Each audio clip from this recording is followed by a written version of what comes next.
Hi.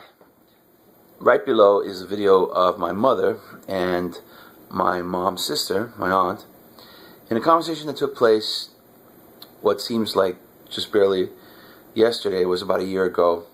They're happy that my aunt arrived in great spirits, in a really good mood to talk about nerd and geek stuff, about the Star Trek, the original series, and about Game of Thrones. Conversation on the back patio of my mom's house. Maybe the Lord brought it to me to start videoing. And so it's a cherished memento now because she passed away. And her funeral services took place on the day of the release of Guardians of the Galaxy. And in Guardians of the Galaxy, pause here if you haven't seen the movie because it's a spoiler alert, but the mother plays a humongously significant role there. And it just affected me greatly. I had my spiritual antenna on, and I could feel the messages coming to me, and the tears were just pouring down. The central character is a kid when the movie launches. He's at his mom's deathbed. She tells him she loves him. He's a boy at that age, at the beginning of the movie. And she hands him a gift.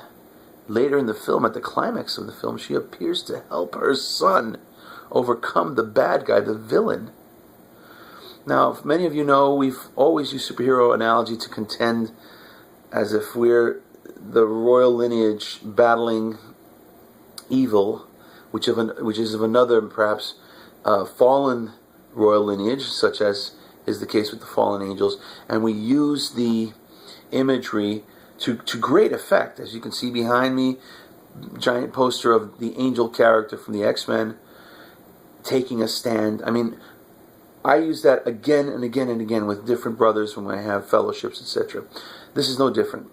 I could see the mother helping from beyond. She's in heaven now. She's contending with her son.